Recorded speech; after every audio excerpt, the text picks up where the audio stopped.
Sellers can build real thriving businesses, and you can download the Whatnot app today and get free shipping on your first order. Just search Whatnot, that's WHATNOT, in the App Store and start scoring amazing deals. Chime is changing the way people bank. You get savings that grow faster with a 3.75 APY. Head to chime.com/achiever. That's chime.com/achiever. Use code Achiever at monarch.com to get your first year of Monarch Core half off at just $50. That's 50% off your first year at monarch.com with code Achiever. The simplest thing you can do for better gut health, one capsule a day. Just go to Amazon or physicianschoice.com and use code PCPodcast10 and get 10% off your whole order. You can also find Physician's Choice at all your favorite retailers. Start your business today with the industry's best business partner, Shopify, and start hearing. Sign up for your $1 a month trial today at shopify.com/anxiousachiever. That's shopify.com/anxiousachiever. Hi, I'm Maura Aarons-Mele, host of The Anxious Achiever. Today, I'm going to bring you one of our most downloaded and one of my most favorite episodes from our archives. It's a classic. The Anxious Achiever has been at it for a long time. We have over 300 episodes. And honestly, they're all still more relevant than ever. You may hear details in this episode that remind you it's from another time, but I guarantee that the advice you get will be as crisp and meaningful and the stories as resonant as before. If you have a favorite episode of the show, let me know. I'd love to air it again or even re-record it for you fresh. Enjoy this classic Anxious Achiever episode. Today's guest is a former executive, entrepreneur, and investor. He also invests his time in the world's future business leaders as a senior lecturer at Harvard Business School. But Martin Sinozich is also more open and honest with his students than a lot of B-school professors might be. He talks about his own experiences with fear, imposter syndrome. He's ignited by the mission to improve mental health at work. My personal experience and my experience with especially my MBA students, more so than my exec ed students, is that we are all navigating this sense of needing to do more, of being enough, of living up to the challenge, of living up to the brand, of, all of these external pressures we have on ourselves that are outside of us, but that push us along, often in good ways, but often in some really bad ways. A lot of us struggle with depression or anxiety as a result of those kinds of external pressures. The idea is that we have to be good enough, especially as we get into schools and jobs that are, quote, impressive. Many turn to keeping up the facade at all costs. And they do that not just in their professional lives, but in their personal lives. In fact, there's a lot of parallels between the external pressure we feel to perform and achieve at work and the pressure we put on ourselves in our personal lives to have this seemingly perfect relationship, home life, family. Like getting fired, divorce or separation can often shake people to their core, not knowing how to change that definition of a key piece of themselves. And of course, it's hard to balance while managing a high-powered career. In this conversation with Martin Sinozich, we hear how his own journey with divorce helped him shift the idea of living with fear and the advice he gives now. Gosh, I'm going to tell you, I was interviewing a former Google VP yesterday. We were talking about the layoffs that are happening. And he said he's left Google and he's sort of been going around the country seeing friends who had worked at Google as long as he did, which was almost 20 years. And he said, it's like their identity has been torn away from them. He had himself a terrible episode of depression and anxiety about 10 years ago and said that part of it was having worked in an environment like Google where he had been the smartest person in the room, the quote best, right, for all of his life. And then he gets to an environment where everyone's the smartest person in the room. And his anxiety just flared, but it became something that he just sort of learned to live with until he couldn't anymore. Does that resonate?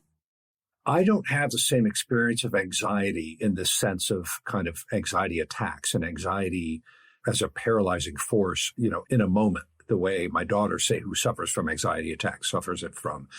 I see it, and my experience of it in my own life and that of many around me is more kind of a generalized sense of, I got to keep up, or I have to compete, or I have to do what the other people are doing, or I'm not living up to some standard that is kind of ill-defined, and even who defines it is often not clear. Right. But this general sense of having to always push. Mm-hmm. For yourself, was that always who you were? Yeah.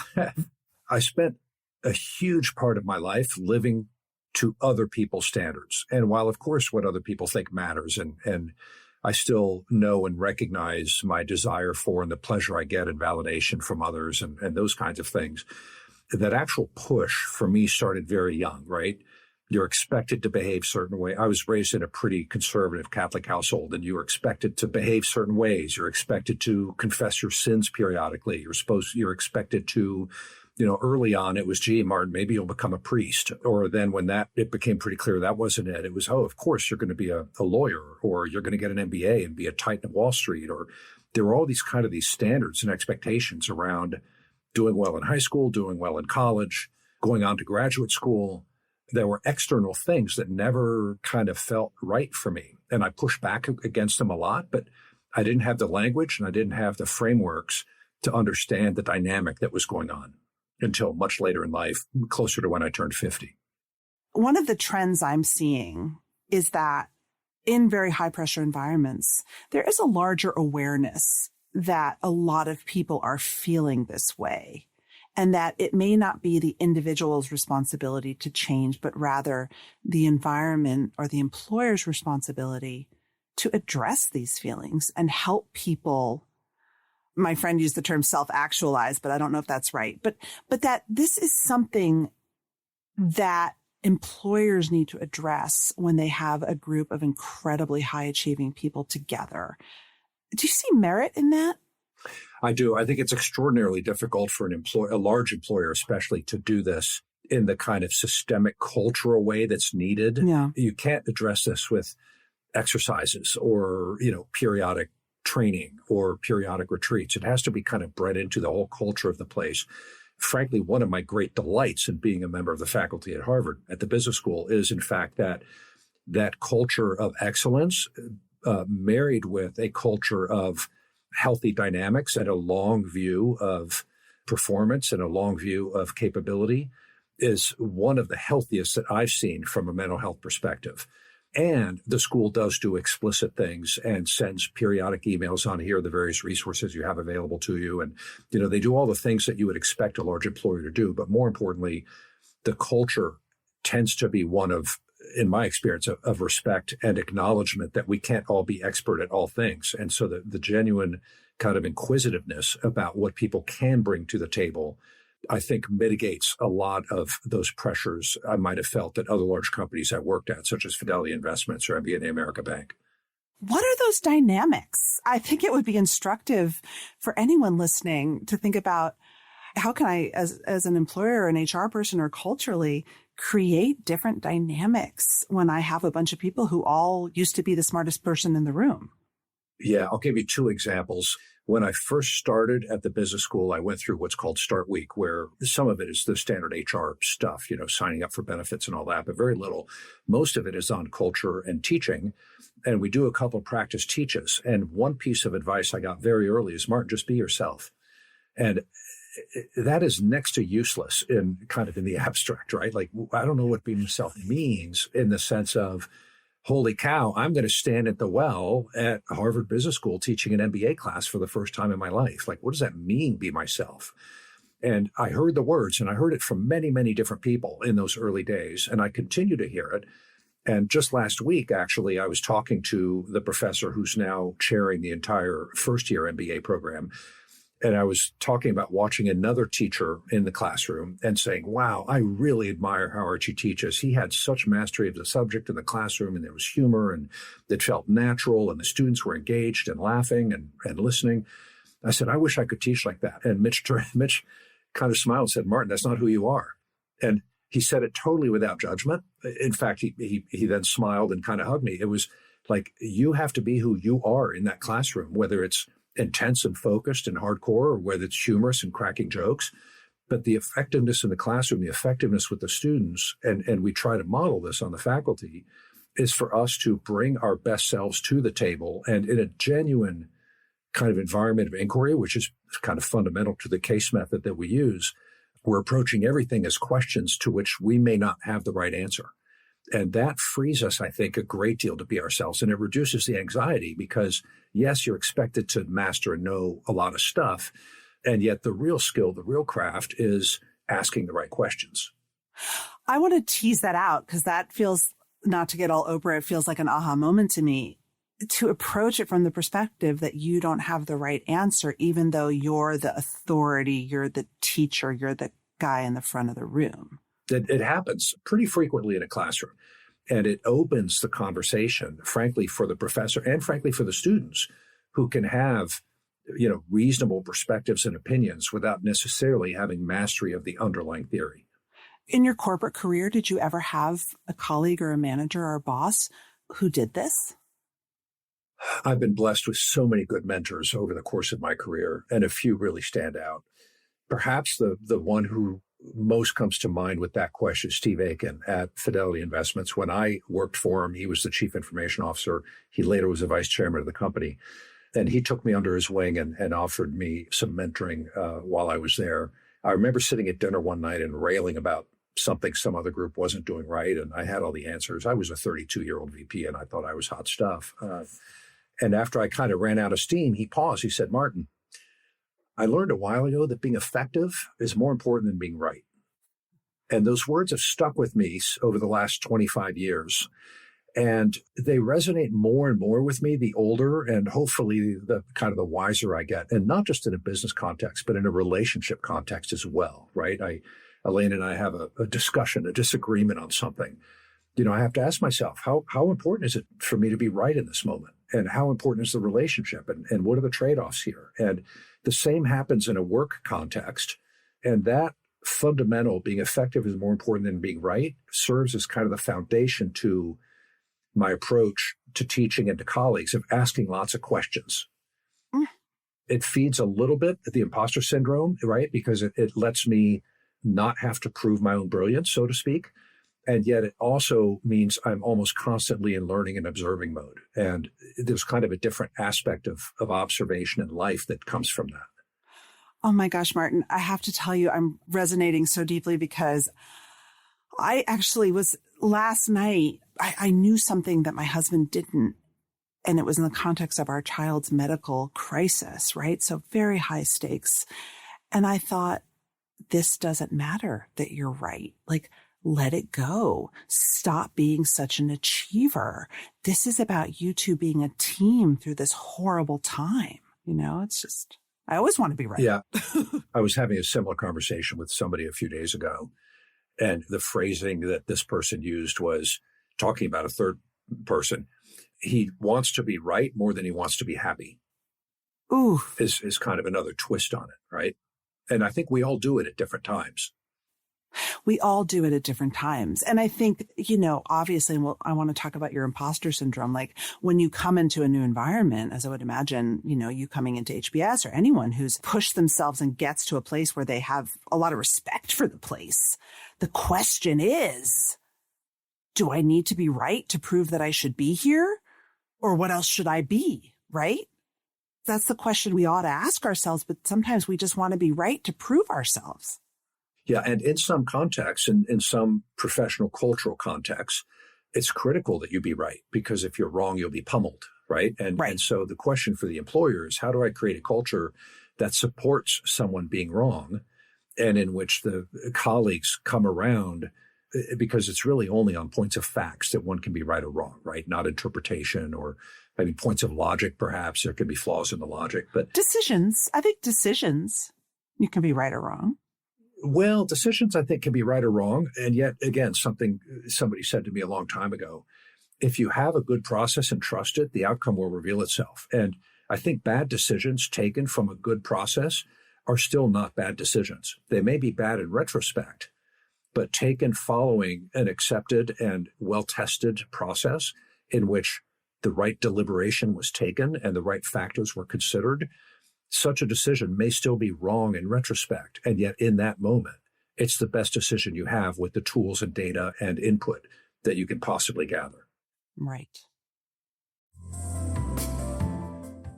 It's about to be summer. It's such a great time to start that business that you've been dreaming of. Get started with your own design studio with Shopify, the most trusted name in e-commerce. Shopify has ready-to-use templates to make your store beautiful. And you can accelerate your efficiency, whether you're uploading new products or trying to improve existing ones. Shopify is packed with helpful AI tools that write your product descriptions, page headlines, and even enhance photography. And if you're building your brand, it's like you have a marketing team behind you, right? You can create email and social media campaigns to let your customers know about you. Start your business today with the industry's best business partner, Shopify, and start hearing. Sign up for your $1 a month trial today at shopify.com/anxiousachiever. Go to shopify.com/anxiousachiever. I know a lot of my beloved listeners are in perimenopause or menopause, and you feel bloated. Physician's Choice is the probiotic for you because better health starts in the gut. And that's why I want to tell you about Physician's Choice 60 billion probiotic. It's very simple, 1 capsule a day. Physician's Choice is the #1 best-selling probiotic on Amazon with more than 140,000 reviews. It supports your gut, immune, and digestive health. You can feel less bloated, less gassy, more regular, and lighter. Developed with a team of doctors and made in the USA with a no-questions-asked 60-day money-back guarantee. Just go to Amazon or physicianschoice.com and use code PCPodcast10 for 10% off your entire order. Now, you'll get your best results after a month or so, so invest in your gut. Subscribe and save for up to 40% off your order. You can also find Physician's Choice at your favorite retailers. There is something so compelling and fun and mesmerizing about live shopping. Whatnot is the largest dedicated live shopping platform. Whether it's beauty, collectibles, electronics, luxury, fashion, even cookies, sellers are building real, thriving businesses. Anybody can sell, whether your business is big, small, or even yet to exist. Whatnot buyers spend more than an hour a day in the app. And they're not just browsing, they're engaged, buying, coming back to their favorite sellers. You go live, you show off products in real time, and turn what you love into real income. So, download the Whatnot app today and get free shipping on your first order. Just search Whatnot, that's WHATNOT, in the App Store and start scoring amazing deals. I think one of the things that I have worked hard on in the past 10 years is that issue of like, I don't have to be right. I have to bring together the people who will get to the right answer. Like, I think that's a skill of mine. But one of the things that I wrestle with as an achiever is I often then don't get credit. And I think that that's a side effect, if you will, of not having to be right, is that you could be overlooked and that could affect someone's career, right? Especially if they're climbing. Like, how do you balance that? Yeah. So you're touching on another topic that's one of my favorite topics, and I talk about it almost every semester with my MBA students, and that is fear, right? You're expressing a fear of not being recognized, a fear of not being rewarded for the value you bring, and a fear of kind of the measurement systems not being up to the value that you do deliver. That's at least what I heard in what you said. And I think for me, a big part of kind of threading that needle is having a fundamental confidence in the value that I think I do bring, and a conviction. And again, I'm 60 years old. I'm in a different place in my career than someone who's 30 and climbing. But I have a fundamental conviction that if I am doing what I do well, others will see it and recognize it, and I will be respected for it, whether or not it's the same thing that somebody else who has superior knowledge, superior theory, superior facts may bring. So there's this underlying confidence that I have kind of built over the years. I'm never going to starve. I'm willing to work as hard as I have to work. I'm willing to flip burgers if I have to. I will figure out a way to pay my bills. And that is tremendously freeing in terms of not being so worried about the affirmation and the accolades from outside. So it's a very hard thing to do, to kind of gather them all from inside. And I don't think that's really possible. I think fundamentally we're social animals, and I think we all have the love languages. We need, whether it's words of affirmation or gifts or, those kinds of love languages, we need that from those around us. The question is, how driving are those things of our behaviors? Do they come after the behavior, or do we do them in order to elicit? It's a purpose kind of question. How do you teach it to your young people who, of course, are in very different positions than you are? Or how do you help them think about it? I guess you can't teach it. Well, one can model it for sure, right? I remember, again, my first year teaching in the classroom and standing in the well and somebody asking me a straight up yes, no answer question. And I turned to the room, which is the first thing you do in a case classroom and maybe in any classroom, like, who has an answer to this? Who has a theory on it? And nobody had anything on it. And I said, well, and this was hard for me to do. I said, I don't know, but I'll follow up. And I made sure within 2 hours of class, they had an email blast from me, with an answer to the question. So I built trust that I would, in fact, follow up and that I would do the research. I think when you model being able to say, I don't know, but I'll find out, it reduces kind of other people's needs to always have the data and the facts. Yeah. Now, if it happens every day, obviously it's a problem, right? So it's not something you can do, all the time. So let's talk about your imposter syndrome, because that's something that we started to talk about when we met. And you talked about your experience, as you put it, living in fear for much of your life. Mm-hmm. Mm-hmm. I guess my question is, what happened to get you to have this big moment and this big realization in the middle of your life? Well, kind of a long story, and it revolves around my divorce. Mm-hmm. At age 50, I separated from my wife of 26 years. We raised 2 amazing children together. We had a warm, companionable, mutually supportive relationship for really all of those years. I wasn't getting kind of the intimacy that I wanted. It wasn't the relationship that I wanted. I knew something wasn't right, but I didn't really know what it was. When we went to couples counseling, the therapist said to me, Martin, I want to talk to you individually, for a few sessions. So I spoke with him. I remember coming up here to New England, actually. I was living in North Carolina at the time, and spending the weekend on a boat with some old, dear friends. And when I told him my marriage was in trouble, I remember my friend Walter saying, Martin, you got to fix that. I mean, those were the first words out of his mouth. You got to fix that. And I love him for that support. And it's not what I needed to do, but, his intentions were great. But it's through the process of that conversation, I realized I was afraid. I was afraid of divorce. And again, I was raised in a conservative Catholic household. I mean, divorce was it was a non-starter. It was never imaginable. Mm. And it carried stigma, and I realized as part of that, I'm still trying to please my mom, who'd already been gone for a couple of years, 3 or 4 years. It's amazing to me how I've spent so much of my life trying to please my parents, even long after I moved out. And frankly, even after they've been gone. My mom's been gone 15 years now. My dad's been gone 30, and I still reflect on, my parents would be proud, or my parents would love if I did this, or, it's kind of shocking when you can name that and realize that. And realize that you're still trying to please other people, even, after you've had some kind of miles, on the wheels. It's just shocking to me. So I went back from that boating weekend, went back to see the therapist. And the therapist, the minute I opened the door, he said, Martin, something changed. What's different? And I said, I realize I've been living in fear. And he said, tell me more. He said, I'm afraid to ask Paula for a divorce. I am afraid of her reaction. I'm afraid of what my kids will think of me. I'm afraid of what my business colleagues will think of me. I'm afraid of what my sisters will think of me. I was staying in my marriage because I was afraid. And once I could name that, it got very, not easy, but the action was evident, which is I can't live out of fear, for the next 30 or 40 years of my life. And so that was kind of the catalyst for me having that conversation with Paula, my ex-wife, and telling my children. And it was incredibly painful for all. My daughter didn't speak to me really at all for 2 years. My son was angry with me, but he could express it. And we maintained, albeit perhaps a bit tenuous, but we maintained a relationship during that period.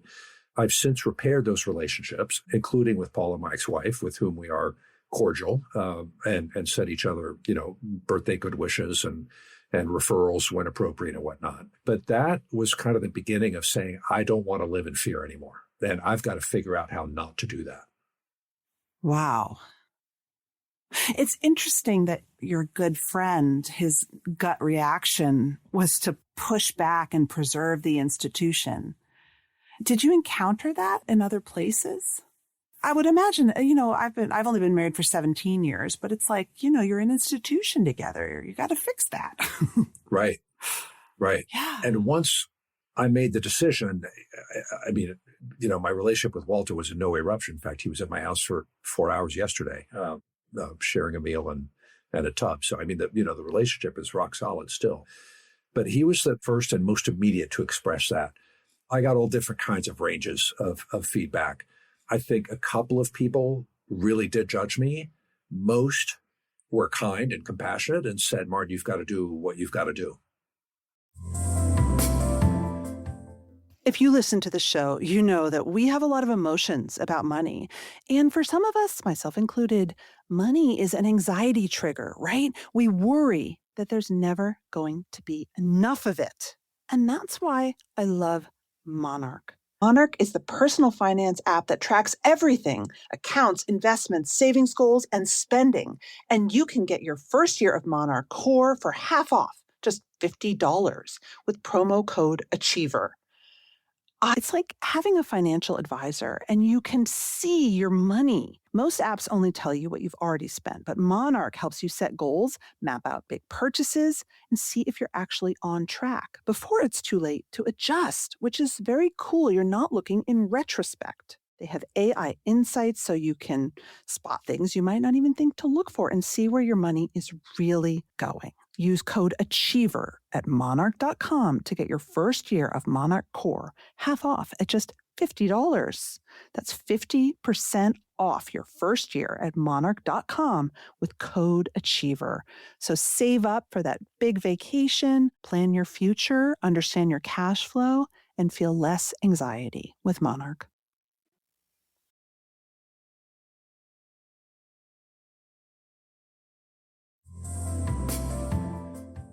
Chime is changing the way people bank.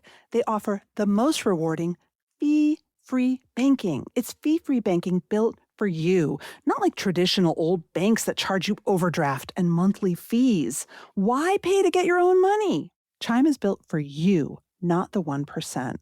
Just head to chime.com/achiever. That's chime.com/achiever. It just takes a few minutes to sign up. Chime members can benefit from up to $1,150 in annual rewards. Fee-free. Chime is rated 5 stars by USA Today for customer service with real humans 24/7. You're not just switching banks. You're upgrading to America's #1 choice for banking. Get a Chime checking account. You get savings that grow faster with 3.75 APY. That's 9 times higher than the national average. Join the millions who are already banking fee-free today. Just head to chime.com/achiever. That's chime.com/achiever. Once you felt that and you took those steps, did it change your own sense of imposter feelings or your own sense of walking with fear? Like, what was the process? Well, no, not immediately. Being able to name the fear at least got me to understand what the dynamic was. I learned a lot about kind of life wisdom on the ski slope. And one of the things you can't do when you ski is lean back into the safety of the mountain behind you. You have to lean into the gravity. You have to lean into the void in front of you. It's the only way you can get the skis to do what they need to do. It's the only way you can get all the right mechanics in your body to work. And that sense of having to lean into the gravity, lean into the slope, lean into the front of the boot and not the back is a model, if you will. It's an analog for me. And I ask myself in moments of fear, what am I doing? And I'm more conscious of that kind of willful act of leaning into it rather than reaching back. Every time I've done it, it has paid off, almost every time. And when I reach back, most often it actually backfires. Huh. How did it backfire in your career ever? Can you think of a time? Perhaps the most obvious example I can think of is I owned and operated Planet Fitness franchises for 11 years. I was one of the very first Planet Fitness franchisees. Yeah, I bought my first franchise in March of 2004. You're truly a Renaissance man, Martin. Yeah, I've done a ton of different things. I was always just a little bit so afraid of failure that I didn't develop my territory as quickly as I could have and should have. I was always, but what's wrong with this location? Why might it not work? Oh, am I willing to take that financial risk? And I'm watching my neighboring franchisees grow like weeds. And I never did that. And I'm convinced now looking back on it. And by the way, I mean, they were all successful. I sold very successfully to a neighboring franchisee. But interestingly, that neighboring franchisee immediately developed 2 sites that I had looked at and passed on. And they are both very successful. So it's this kind of fear thing that has held me back in life. But I'm not sure I answered your imposter syndrome question. Imposter feelings. I don't like to call it imposter syndrome. Imposter feelings. Is that something that you've sort of traveled with throughout, even as you've done so many things? I'm getting better. I'm getting better. Again, I'm 60. I'll be 61 in May. So I'm getting better now. But yeah, I felt for a long time in corporate America like it didn't really belong, like something just wasn't quite right, even though I was doing pretty well and had interesting work and interesting positions and phenomenal mentors. At HBS is in many ways kind of the home of imposter syndrome or feelings, I think, on the part of both students and faculty, right? We have so much respect for the institution, and there are so many smart, capable people there. And we have so many smart, capable world leaders coming through our campus all the time. It's pretty easy to feel like you don't stack up. And in my case, it's compounded by my not having the advanced degrees that I think just about all of my faculty colleagues have. It's all kind of school of hard knocks, life lessons learned on the job. And there's a feeling of, oh man, do I really belong here? Do I really have what it takes to be a Harvard professor? Mm-hmm. And now in my 4th year in the faculty, I'm finally reaching a comfort level and a feeling of belonging. But it has taken me several years of just showing up and doing my best to realize, oh, it's going to be okay. And again, this is the fear part of me talking. Also concluding, if it all falls apart tomorrow, what will I have? I will have the incredible joy and satisfaction of having done something I truly love doing, which is the teaching and the learning that I get to do in that environment. And I will be fine financially. I won't not be able to pay my bills or put a roof over my head. So there's absolutely no downside in the grand scheme of things and all this wonderful upside. So why am I afraid? Why am I holding back? And then do you answer your own question? All the time. I just keep doing what I do and show up. Yeah. I think that living in fear becomes a habit. Mm. I think that then I'm just going to show up because if the worst happens, I'm going to be fine. It's almost a coping mechanism, right? I think a lot of us do it. We play out the worst case scenario and we're like, okay, I'll still survive. I might as well get dressed and show up. It's like it mitigates the anxiety a little bit. At least I think I do that. Yeah. For sure. And I think crafting a story for oneself in which the downside isn't so bad is pretty important, right? I mean, look, if you're wed to your things, if you're wed to your status, if you're wed to your title, if you're wed to, your income, then of course you come at it from a stance of scarcity, a stance of not enough, a stance of I can't afford to lose this. If you get a little bit less wed to those kinds of things as the measures of your success, your internal compass of success and direction, it gets a lot easier to take the chances and to have less fear of losing them. And that sense of kind of abundance versus scarcity that Brene Brown talks about, I think it really starts kicking in. I want to turn it back, though, to marriage and family. I think that when you are, and I speak from my own experience right now, and I'd love to hear what listeners think. When you are deep in the throes of having a family and keeping a marriage going and in that phase of life, I think all of us just live in fear. I don't know if it's possible to not live in a little bit of fear of loss on so many fronts. I think I agree with that. I mean, there's a phase of life, obviously, once you have children, especially young children, fear of loss, fear something's going to go wrong, fear they're not going to turn out into, great adults, fear of missed opportunities. Those are absolutely kind of governing factors, I think, for most of us as kind, loving parents who want the best for our kids. And then I think what goes alongside that often at that phase of life is just a general fear of losing oneself, right? I mean, at that stage of life, you're so invested in building a life for the kids and building a financial security for yourself that it's hard not to have those kinds of stances on life. Again, I think this is a part of the risk-taking swing, right? When you have a lot to lose, you're less likely to take risks than when you have nothing to lose. So doing things that are important to not cause harm as well as to do good for your spouse, your children, your employer makes a lot of sense. Mm. How do you tell your students to think about this? It's so complicated. Well, it is complicated. I think, though, the loans and the finances are one of the governing factors for sure. So I tend to address those pretty early. When students come to me, and this happens in the MBA program a lot because I teach entrepreneurship, and say, gee, should I start my business now? Or, what should I do after I graduate? Almost always my first question is, do you have debt? Because if you're graduating from school with $150,000 or $200,000 of debt, you've got to pay that back. I mean, there's just you sign the contract, you need to do it. It's the right thing to do morally, and it's the right thing to do financially rather than bankrupt yourself early in life. So, that becomes a limiting factor, if you will, a governing factor in what kind of employment you might seek. And so then the question is, but does that preclude you doing something entrepreneurial? Not necessarily. How can you choose?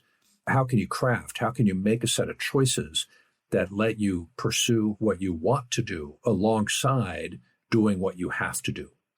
Life for all of us has have-tos. It's just the name, right? We have to go to the dentist twice a year. If we don't, we're going to have rotted teeth. I mean, it's just, right. Nobody wants to go to the dentist, but we have to go. So we were both doing our taxes last week. Yeah. So yeah, I got mine done this weekend. I mean, you have to do your taxes. So I think when we're intentional about our choices, all of a sudden some different possibilities open up. I had a student a few years ago who wanted to do entrepreneurial things, had a ton of debt. He took a job with McKinsey, and he's on airplanes and doing banking things with major banks all over the Pacific Rim. And on weekends, he and a partner bought an apartment building and a bunch of dry cleaners, and he's doing something entrepreneurial with a partner on weekends while carrying the full load that he wants to carry. And then in what little free time he has, he goes spearfishing. I mean, it's an amazing life, and it's a choice. It's a choice life. It's a conscious life. And it's a life that he knows is not forever. He doesn't want to work that hard all the time, but he finds it fulfilling, and he's finding he can do what he needs to do, i.e. pay his bills, and what he wants to do, i.e. entrepreneurial things. I think often we limit ourselves in binary choices. Right. And I think sometimes the financial obligations are they're centering, right? They're centering because they do give you guidelines. They do give you guardrails. You have to do that. For sure. Right. And so, For sure. The sky's not the limit. And that's helpful, actually. Right. That's it for this week's show. If you like the show, follow us and tell your friends. And please leave us a review. It really helps the Anxious Achiever get found by people just waiting for our content. I'm your host, Maura Aarons-Mele. Lots more to come in the next episode.